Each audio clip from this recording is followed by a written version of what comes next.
parler efficacité et gestion du temps. Et c'est le 1245 de Mutare. Alors, pour vous faire un bref exposé, c'est dans. Si, alors j'ai un fidèle assistant, c'est Philippe aujourd'hui. Donc, Philippe, si tu veux bien dérouler le petit, C'est fait, voici, voici. le petit support. Donc, on va vous présenter qui nous sommes, on va vous présenter la structure pour laquelle on travaille, on va revenir très brièvement sur le contexte du notariat aujourd'hui. Et Philippe va nous proposer de parler donc de cette efficacité, cette gestion du temps avec des outils opérationnels. Et à la fin, nous parlerons de nos prochains rendez-vous. Donc, qui nous sommes donc, on agit sur la bannière de Mutare, mais Mutare, c'est un organisme de formation et c'est en lien avec Stratae. Donc, Stratae, c'est un groupe qui s'intéresse aux professions réglementées. Donc, soit on a deux volets, Stratae, et on forme à l'intérieur de votre entreprise et on fait pour vous surtout. Et Mutare, c'est vraiment on vous forme et vous faites de votre côté. Et on a spécialement une formation à destination des notaires à l'heure actuelle. C'est la dernière slide qu'on va vous présenter et vous pouvez tout retrouver sur stratae.fr. Voilà, j'en dis pas plus. Voilà, on s'intéressera aux détails si vous le souhaitez, si vous avez des questions à cet égard. Donc, ma petite présentation, c'est quoi? Je viens du monde du notariat, j'y suis encore. Ça fait 13-14 ans que je travaille dedans. Et après avoir fait une grande expérience en région parisienne, j'ai un peu fait le tour de France, on va dire ça comme ça, et j'ai appris à pratiquer au sein de différentes entreprises, des très grandes, des notaires créateurs, des petites entreprises familiales. Et en fait, ça m'a permis de distinguer en fait les bonnes pratiques de ce qu'il y avait à améliorer. Et sur ça, on s'est rencontrés à Stratae parce que eux, ils avaient vraiment une vocation de moderniser les professions réglementées telles que le notariat. Donc voilà, moi je mets au service de Stratae mon expérience et je te passe virtuellement la main, Philippe, pour te présenter. Merci beaucoup. Eh bien, écoutez, ravi de vous accueillir tous. Moi, j'ai une expérience très opérationnelle du management dans des centres de profit et des réseaux de magasins et de restaurants. Voilà, j'ai une expérience passée dans la restauration et dans la distribution. Et j'ai bifurqué il y a un peu plus de 20 ans maintenant pour travailler à la fois sur la formation concrète et opérationnelle de management et une deuxième activité qui est celle du coaching, coaching individuel, coaching d'équipe. Et j'ai rejoint l'équipe Stratae il y a un peu plus d'un an maintenant. Voilà. Super, merci. Alors, pour vous présenter un peu le contexte du notariat, on avait parlé la première fois, le premier webinaire, donc je vais en parler très brièvement. On sait qu'on rencontre beaucoup de crises dans un contexte international, européen. Ces crises, elles ont un impact direct sur notre manière de pratiquer. Au niveau économique, on sait que maintenant, le coût de la construction a vraiment réellement augmenté. Donc, les acquisitions de biens aménagés se font plus comme avant. Et puis, on a aussi une baisse des emprunts, une augmentation des taux. Et au sein des études à proprement parler, on sait qu'il y a la loi Macron qui a renouvelé les manières de pratiquer. Et puis, on a aussi à la fois d'un côté les clients qui sont devenus plus versatiles et également les collaborateurs. Et alors que ces deux points étaient stables pour le notaire chef d'entreprise, c'est devenu beaucoup plus fluctuant. Et donc, on a à cœur de vous donner vraiment des outils pour que cette posture, en fait, elle se stabilise et qu'il y ait beaucoup plus d'adaptation à ces choses qui sont nécessairement en mouvement. D'où le fait que Philippe, aujourd'hui, nous propose des outils particuliers pour l'efficacité et la gestion du temps. Donc, je t'en prie, Philippe, Eh à bien, toi. merci Clémentine pour cette très belle introduction. Alors effectivement, nous allons parler efficacité, efficacité et gestion du temps avec des outils effectivement opérationnels et immédiatement applicables. Alors, nous parlons de gestion du temps. Je me remémore simplement une histoire que j'avais lue dans un livre de Marc Lévy. Il s'agissait d'une loterie qui avait été accordée à un jeune garçon qui se demandait comment gérer son temps parce qu'il ne parvenait plus à vivre les minutes qu'il vivait sans penser à celle qui allait suivre. Et en gros, une jeune femme qui l'accompagnait pour l'amuser et puis lui faire changer d'idée, lui a dit: «Bah, écoute, je vais te raconter une histoire. Imagine que, tu as gagné à un jeu dont le principe est le suivant: chaque matin, une banque, t'ouvre un compte créditeur dont le montant d'argent est de 84 600 €. Et avec 2 règles du jeu particulières, c'est que, eh bien, c'est chaque jour, ce crédit lui est ouvert, ce qui veut dire qu'à la fin de la journée, le crédit est fermé, mais à chaque fois, le crédit est rouvert à nouveau. Donc il a le choix de dépenser, ces 84 600 € autant qu'il le veut et comme il le veut. La deuxième règle du jeu, c'est que, bah, ce jeu peut s'arrêter n'importe quand, soudainement, sans avertissement. Alors, c'est vrai que moi, j'aimerais bien être crédité de ces 84 600 € chaque jour. Je sais très bien ce que j'en ferai. Bon, pourquoi est-ce que je vous parle de ça? Simplement, c'est que je pense que vous avez compris, c'est une analogie avec le temps, puisque chaque journée est constituée de 84 600 €. Secondes, excusez-moi, bien Moi, je veux bien évidemment. 84 600 €, Ouais, moi Philippe, n'hésite aussi, pas. voilà. N'hésite pas, j'ai mon RIB, donc il y a pas de problème. Nous pouvons pas mettre ce temps de côté pour nos vieux jours, par exemple, nous pouvons seulement le dépenser. Et quand vient le soir, tout ce qui n'a pas été dépensé est perdu. Et évidemment, la banque magique nous recrédite, évidemment de ces minutes précieuses et tout cela peut s'arrêter du jour au lendemain sans avertissement. À nous d'en faire effectivement ce que bon nous semble en notre âme et conscience, en clair. Donc quels seront, nos choix si nous devions à gagner ce jeu? Bah, c'est tout l'enjeu de la gestion du temps. Quels sont les choix que nous faisons pour pouvoir bien gérer notre temps? Et ce temps, vous le savez, est incompressible. Il est de 84 600 secondes, ni plus ni moins. Donc en fait, il n'est jamais trop tard pour commencer à changer les choses et ne pas choisir ce que l'on va faire de ces précieuses secondes, c'est se laisser imposer ce temps, se laisser imposer par d'autres. Alors, il existe quelques règles effectivement que nous allons voir ensemble, pour bien gérer ou pour mieux gérer, ce temps. Quelle serait selon vous, chère Clémentine, je te pose la question, quelle serait selon vous la définition d'une bonne gestion du temps? Alors le chat peut aussi nous partager la bonne définition du temps. Écoute, pour moi, bien définir ma définition du temps, ce serait un espace à occuper, à gérer. Est-ce que Mmh. ça peut répondre à ta si vous avez une idée, n'hésitez pas, hein, je vois que ça écrit dans le chat. La bonne gestion du temps. Écoute, alors, qu'est-ce que c'est la bonne gestion du temps, Philippe? Dis-nous. Alors qu'est-ce que c'est? Bah, c'est simplement faire ce que j'ai décidé de faire. Ah, c'est facile, hein? Mais en clair, on peut dire: «Est-ce que j'agis ou est-ce que je subis?» Donc agir pour subir, faire ce que j'ai décidé de faire, c'est ce que on va voir ensemble. Donc quand nous récupérons une tâche, pardon, pour optimiser notre temps, en définitive, quelles sont les questions, en fait, que nous pouvons nous poser et que nous devons nous poser, avant de prendre une décision d'emploi de ce fameux temps? Alors, il y a 3 questions que nous pouvons nous poser. La première, c'est le quoi, la deuxième, c'est le qui et la troisième, c'est le quand. Alors juste, Heu, je fais un petit point, Philippe, ça veut dire qu'à oui, chaque fois qu'on a envie de prendre une décision, ou qu'on doit répondre à une demande, c'est les 3 questions qu'on doit se poser, c'est ça? exactement, ouais. OK, Pourquoi? Parce que le quoi répond à la question de: «Est-ce que c'est de ma responsabilité ou non?» OK.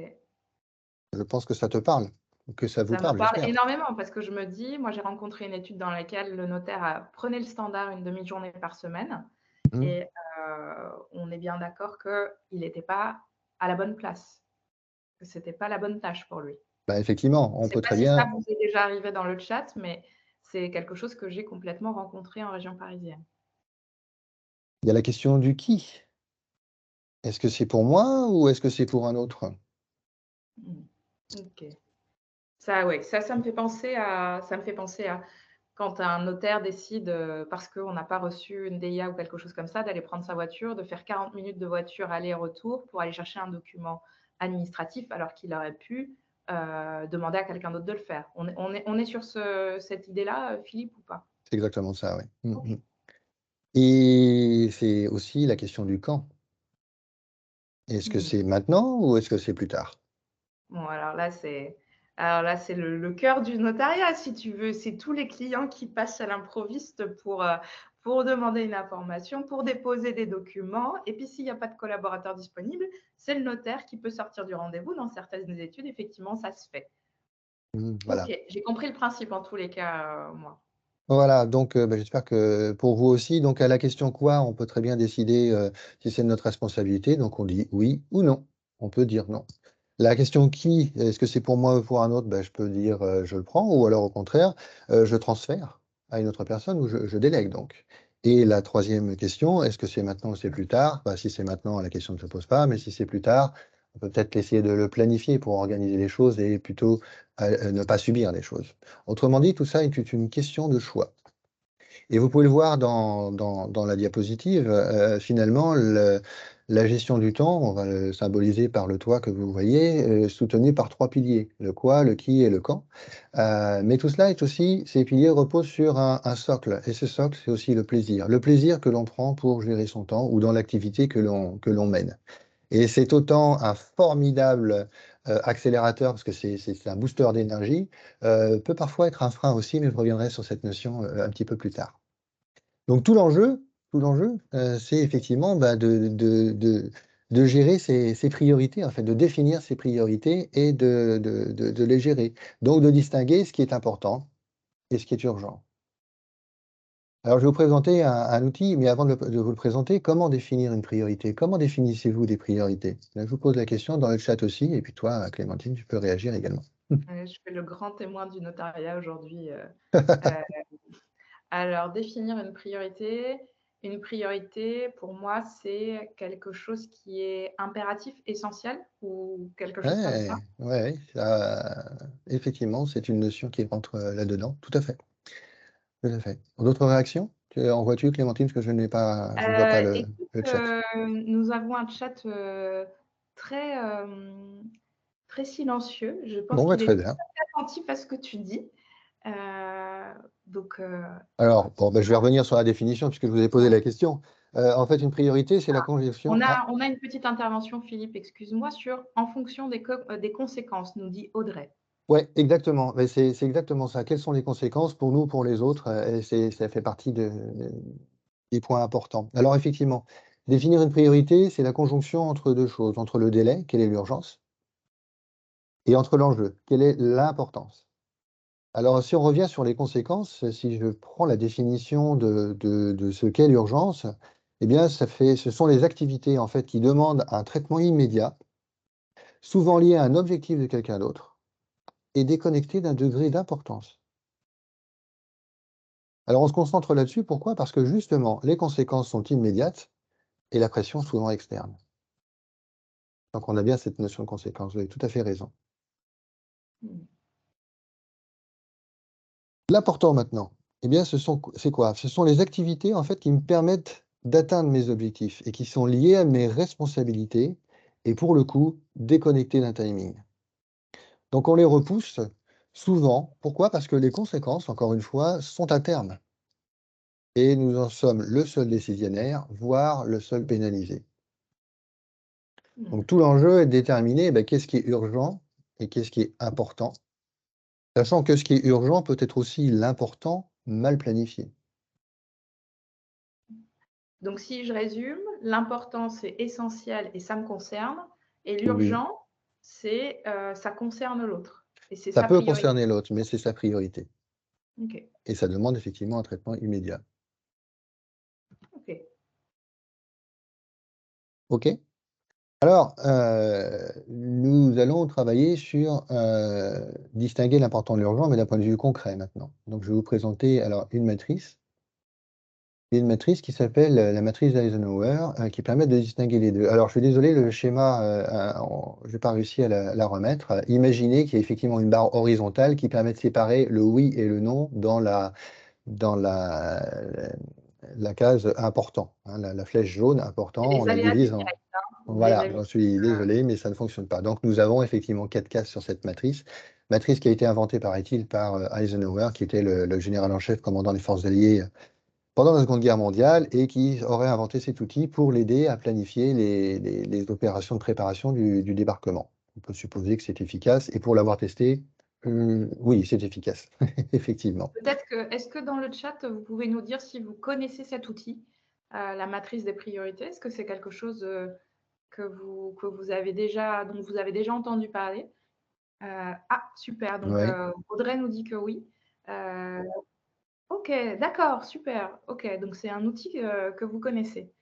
Eh ben, écoutez, vous avez l'as de la matrice des priorités en face Oula. de vous, c'est-à-dire Philippe, Fournier, Bon. qui va nous le réexpliquer, puis on va le Oui, contextualiser réexpliquer dans pour le ceux qui ne notariat connaissent pas également. éventuellement. Alors, tout l'enjeu, c'était définir quel est l'ordre des priorités, hein, puisque voilà, donc on a 4 cases. 4 cases, donc la première qui est quel est l'ordre des priorités? La case numéro 1, imaginons qu'on a ces 4 cases, donc c'est ce qui est à la fois urgent et ce qui est à la fois important. Sur le schéma, c'est oui à l'urgent et oui pour l'important. Ça, c'est la priorité numéro 1, je pense que tout le monde est d'accord là-dessus. Quelles sont les OK. priorités, les plus importantes? Donc qu'est-ce qui peut être important et urgent? Mmh. Et ben, dans le notariat, par exemple, qu'est-ce qui pourrait être important et urgent? On peut penser qu'on a fait traîner un recrutement et puis que, à l'aune, du départ en retraite ou du départ en congé maternité d'un collaborateur, eh bien, il faut faire un recrutement en urgence. Quelque chose, il me semble d'ailleurs que tu avais introduit la notion que quelque chose d'important pouvait devenir urgent parce que ça avait été mal planifié. Donc, Exactement. Mmh. si on avait anticipé, ça n'aurait été qu'important.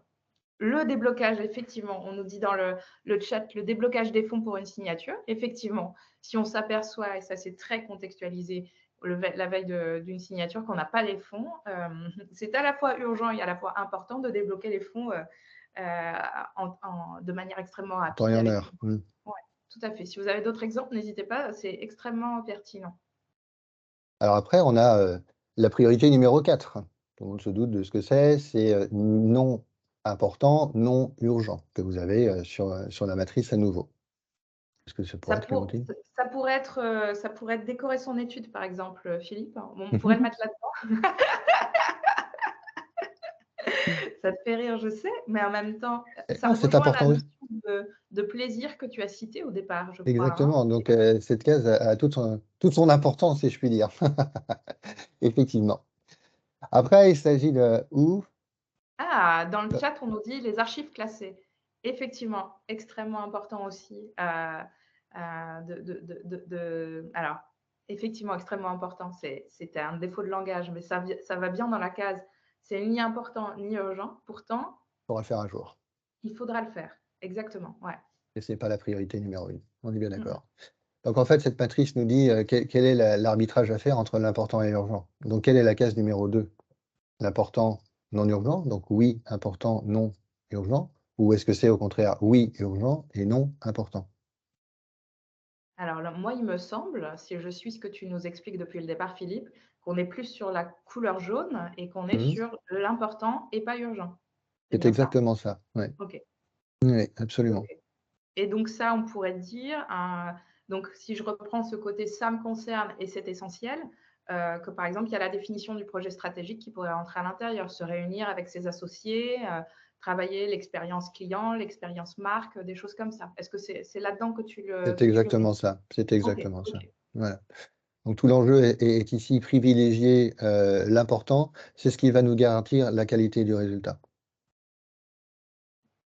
Et tout le monde le sait, privilégier l'urgent provoque la permanence du stress.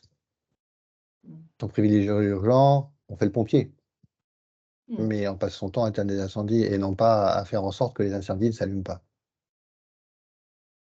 Donc la case en Donc rouge, la case, côté urgent mais pas important, c'est la c'est la numéro 3. priorité numéro 3, absolument. OK, OK. Donc Donc ça, par voilà, exemple, on imagine, répondre à tous les mails qu'on a au quotidien, la centaine, les 300, les milliers de mails qu'on a quand on revient de vacances, par exemple, ou les appels, toute la journée, les 20 appels, toute la journée à l'étude, ouais, ça peut être ça. voilà. Donc dans la case, important, c'est ce qu'on appelle distinguer ces gros cailloux. Est-ce que certains connaissent cette notion de grand caillou? Grand caillou, petit Non, caillou, gros sable. caillou, pardon, je me suis mal exprimé. Oui, oui, voilà, c'est ça. Bon, très, très rapidement Est-ce pour que quelqu'un que connaît cette métaphore ou pas? Moi, je l'ai vu dans un mariage, Philippe, est-ce que ça compte? Ah non, on nous dit que non dans OK, le chat. très bien. Je vous la raconte très rapidement, pour bien préciser ce que cette notion d'importance. C'est l'histoire d'un jour d'un un vieux professeur, dans une très grande école qui est chargé de faire un cours. Il a très peu de temps évidemment pour, la diffuser Oui, c'est ça, c'est Ah, c'est exactement ça, ça. Voilà, tout à super, fait. Voilà. exactement, exactement. Et il Il y est a des cercles devant. mathématiques dans le chat, je le vois, je sens bien ça. Ouais, c'est ça. Donc c'est ça.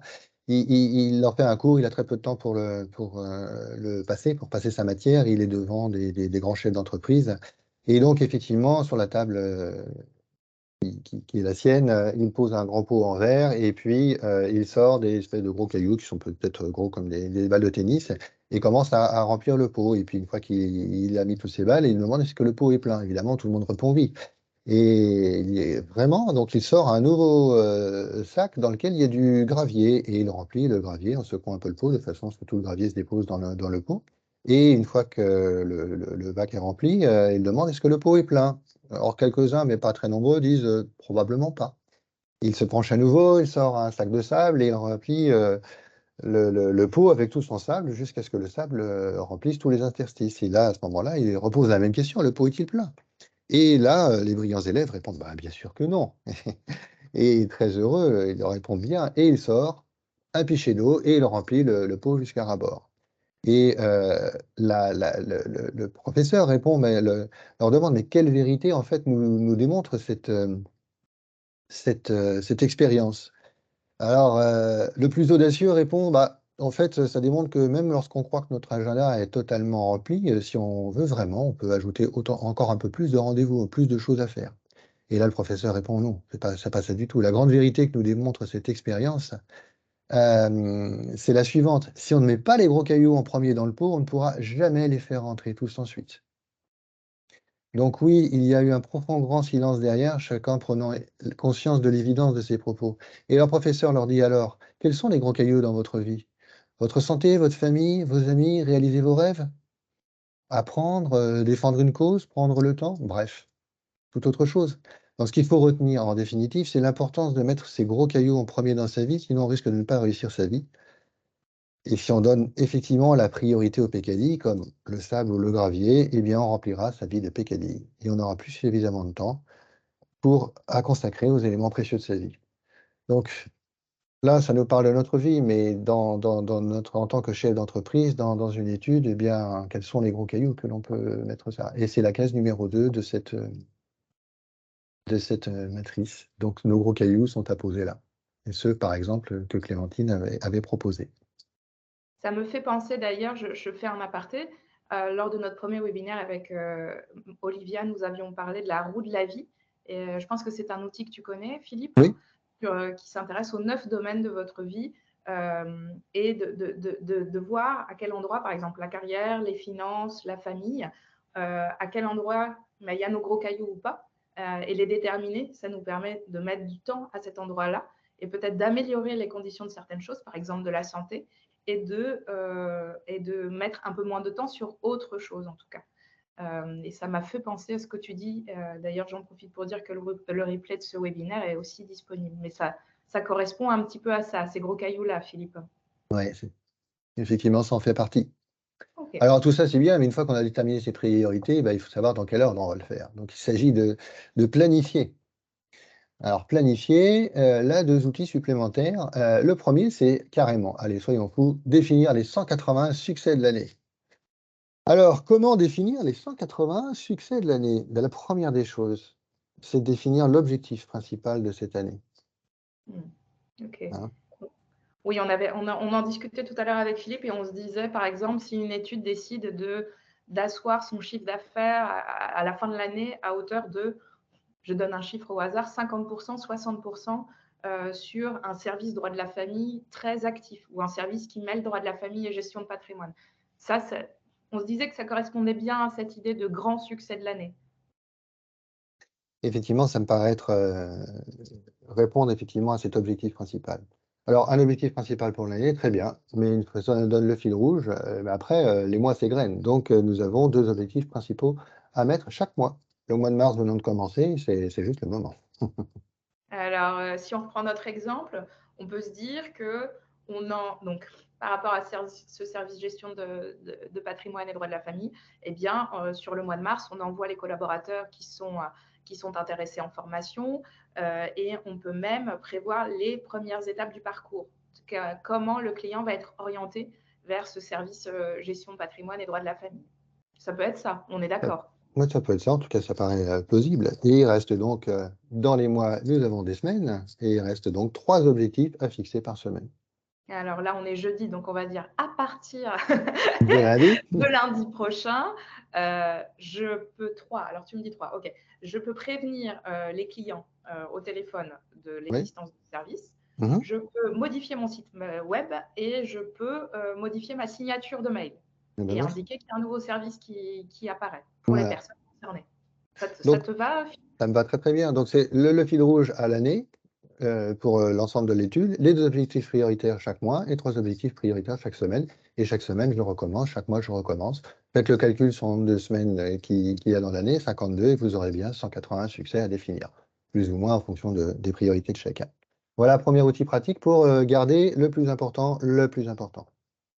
Ce qui est intéressant dans cet outil, Philippe, c'est qu'en fait, tu mets bien l'accent sur le fait qu'il faut d'abord déterminer le grand objectif Oui, pour après déterminer les petits et pas l'inverse. c'est Et pyramidal, moi, absolument. j'ai l'impression qu'on a tendance à faire l'inverse et de faire des to-do list. Je ne sais pas si vos bureaux sont comme ça avec plein de post-it et je dois faire ceci, je dois faire cela, mais on ne sait pas vers quel cap on va, en fait. C'est un peu ça que Ouais, tu c'est exactement définis. ça. Ok. Donc c'est pour se garder le plus important, donc se mettre des un rail et des bordures, des barrières qui nous empêchent de trop dévier. Hmm. Voilà, Comme une boussole, en fait, ces un petit peu, objectifs, c'est un ces petit peu succès de ça. l'année. Mmh. OK. Voilà. Et deuxième chose, avoir le réflexe temps. Alors qu'est-ce que ça veut dire avoir le réflexe temps? Eh bien, avoir toujours 2 questions qui sont en permanence, reliées à mes priorités. C'est, bah, qu'est-ce qui me rapproche de mon but? Donc si je reviens sur l'objectif principal de l'année ou l'objectif principal ou les 2 objectifs principaux du mois, c'est ça. Et au contraire, qu'est-ce qui m'en éloigne? Et pour pouvoir le faire, Clémentine, tu viens de mentionner effectivement les to-do list. Sur une to-do list, bah, j'ai une liste de choses à faire, donc les activités en attente. La première question à se poser, c'est dans ce réflexe temps, c'est 1, que me reste-t-il à faire? La deuxième chose, c'est quelles sont mes priorités? Mes priorités, mais pourquoi est-ce que ce sont des priorités? Donc je reviens sur la matrice et la définition des gros cailloux. Troisième chose, bah, il y a des obstacles inhérents à la vie, de tous les jours. Donc quels sont les obstacles pour que je les identifie bien et que je puisse prendre les mesures nécessaires et adéquates pour pouvoir les contourner ou les abattre? Et donc quelles sont les raisons? Parce que parfois les obstacles sont un peu imaginaires. Et puis 4e question, donc j'ai 1, qu'est-ce qui reste à faire? 2, les priorités. 3, quels sont les obstacles et ses raisons? Et bien 4, c'est l'action, qu'est-ce que je fais pour enclencher, la bonne chose? Voilà, 2 outils qui rentrent dans la planification, les 180 succès de l'année et les questions que je dois me poser pour avoir le bon, entre guillemets, «réflexe temps». Écoute, merci beaucoup, c'est très clair. Et il me semble qu'il Bien. y avait un dernier volet que tu allais nous présenter, Philippe. Absolument, parce que, quelles que soient, les priorités bien définies et la planification remarquable que nous faisons tous, en permanence, bah, nous tombons parfois sur, des empêcheurs de tourner en rond ou de planifier en rond, de gérer correctement, notre temps, ce qu'on appelle les voleurs de temps. Alors qu'est-ce que c'est qu'un voleur de temps en définitive? Eh bien, un voleur de temps, c'est une sollicitation ou une demande en fait qui n'est pas en cohérence avec les priorités, ou les missions que nous nous sommes fixées ou que nous nous avons fixées. Mmh. Alors, ces voleurs de temps sont nombreux en définitive et la première des choses, c'est de les identifier pour soi. Que ça Donc te tu penses parle? par exemple aux clients qui passent à l'improviste donc que j'ai cité tout à l'heure ou Ah bah oui. aux mails qu'on envoie, Mmh, mmh, mmh, mmh. toute la journée? OK. Ouais, par exemple. Ça peut être, le manque de concentration. Ça peut être, D'accord, ça peut être quelque chose d'interne. ah oui, Ça peut alors être effectivement, très bonne remarque. C'est autant externe qu'interne. Il y a des choses qui sont, extérieures à ce que je suis moi et à ma manière de fonctionner. Donc ça peut être, ce que tu as fixé, mais ça peut être, les bavards, ça peut être, le téléphone qui sonne en ouais. permanence, les SMS qu'on en reçoit, les mails qui arrivent en permanence Mmh. sur notre ordinateur. Mmh mh. Est-ce que je suis Et ça peut obligé être de les quelqu'un qui procrastine? Tu penses à quelqu'un absolument, qui OK. ouais. Mmh mh. Ça peut Bon être alors donc aussi il y a des partout des voleurs de temps. Je veux dire, il y en a bah, partout. chacun a les siens, ça peut être aussi les réunions inefficaces, hein. D'accord. Donc on OK. revient sur les facteurs externes. Donc quels sont ceux qui ne dépendent pas que de moi? La Ouais, la dispersion, dispersion. Ouais, exactement. exactement, ouais. Ouais, tout à fait, voilà. Bon, voleur Si de vous en temps donc avez d'autres sur le chat, n'hésitez pas, hein, quels sont les voleurs de temps qui vous embêtent aujourd'hui? Et toi, Philippe, c'est quoi tes voleurs de temps? Ah, moi, la procrastination, je suis le roi. OK. Je sais où sont mes gros cailloux et parfois j'ai du mal, mais bon, OK. Mmh. voilà. Et puis, je voulais vous parler un autre voleur de temps que l'on retrouve souvent. Est-ce que vous avez entendu parler du singe? Alors là, non, non, on ne fait pas de il y a pas de Non? il y a pas de parallèle entre une étude de notaire et Bon, un ouais, zoo, ni même un zoo, non, mais voilà, on bah, est bien d'accord. justement, nous allons Ne aller viens au pas zoo de rapidement. Je vais raconter cette histoire parce qu'on la retrouve très souvent dans la majorité des organisations en définitive, et qu'elles soient professionnelles ou non. C'est l'histoire d'un supérieur hiérarchique, monsieur Leroy, qui marche dans les couloirs de son entreprise et qui rencontre l'un de ses collaborateurs, monsieur le Prince. Et à l'arrivée à la hauteur de son supérieur, monsieur le Prince dit: «Ah chef, je suis content de vous rencontrer, j'ai un problème». Ah, monsieur Leroy s'arrête, et l'écoute. Il dit, voilà, et pendant qu'il l'écoute, en fait, il reconnaît les 2 caractéristiques, que lui exposent souvent, ses collaborateurs. Il en entend assez pour se sentir concerné, mais pas vraiment assez pour, trouver immédiatement une solution. Donc il finit par lui dire: «Bah, écoutez, je vous remercie de m'avoir, attiré mon attention sur ce point. Écoutez, je suis pressé pour l'instant, mais donnez-moi le temps d'y réfléchir et je vous dirai comment faire». Et il quitte son collaborateur. Donc analysons ce qui vient de se passer. Quand monsieur Leroy a rencontré son collaborateur, sur quel dos se trouvait le singe? J'imagine sur le collaborateur. Absolument. Et quand ils se sont quittés, sur quel dos était-il? Voilà, je pense avoir compris que c'est c'est sur le chef d'entreprise qui récupère le singe. Absolument, sur celui de monsieur Leroy. OK. Donc en fait, le temps que nous dérobe un collaborateur commence lorsqu'un singe réussit à sauter sur votre épaule. Et il ne prend fin que lorsque le singe retourne se faire nourrir et soigner par son maître, en définitive. Donc, qu'est-ce qui s'est passé? C'est en acceptant le singe, monsieur Leroy est de son propre chef, devenu le collaborateur de son collaborateur. Il a en effet accepté 2 choses que ses collaborateurs font habituellement pour lui. Il s'est vu confier une responsabilité et en plus, il a promis à son collaborateur de lui rendre des comptes. Donc d'ici peu, il y a de grandes chances que monsieur le prince, pour s'assurer que son chef évidemment pense à lui, repasse dans son bureau et lui demande: «Mais où en êtes-vous?» Ce qui n'arrive jamais Bon, dans le non, notariat. ça n'arrive jamais dans n'importe quelle Jamais, entreprise. jamais. Non, Je ne sais non, pas non. si quelqu'un a déjà fait la maintenance informatique pour son étude ou ce genre de sujet. Mais ça veut dire aussi, Philippe, que plus, en fait, tu as un couloir avec 4 portes de collaborateurs, à chaque fois que tu ouvres une porte, ah bah, voilà, pour redresser Et son oui, quotidien, donc heu, à chaque fois que tu rencontres un collaborateur, tu as un singe supplémentaire. et oui, donc quelle est la question que nous pourrions, poser à chaque fois aux collaborateurs qui nous exposent un problème?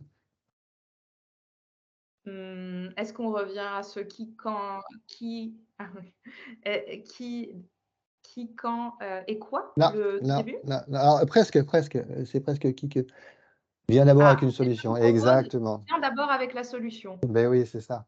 Donc chers Ah collaborateurs, à bravo! quoi avez-vous Bravo pensé? Hugo.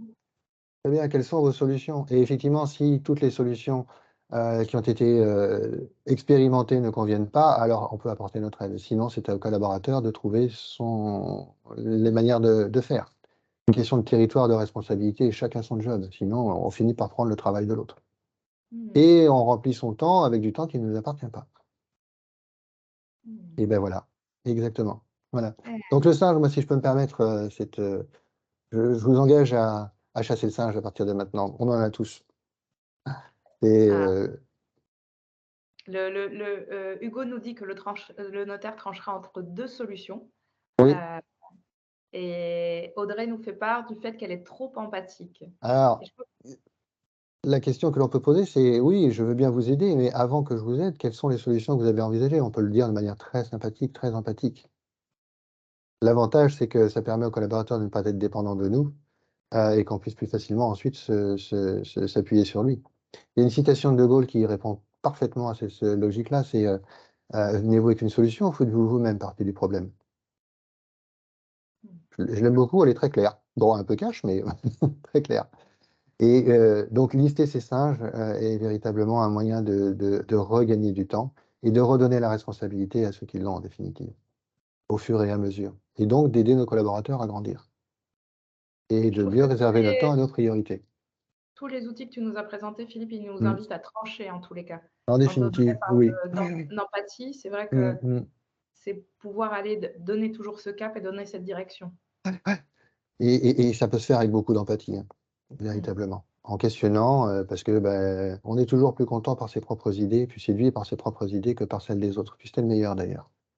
Donc Mmh. rendre cette responsabilité, cette notion oui, de responsabilité à la personne, c'est aussi l'aider à progresser. On est sur la bonne voie. On est sur la Voilà. bonne voie. Voilà ce que je pouvais vous dire, dans ce temps très contraint justement, sur quelques outils, potentiels, faciles à mettre en œuvre, en tout cas immédiatement opérationnels.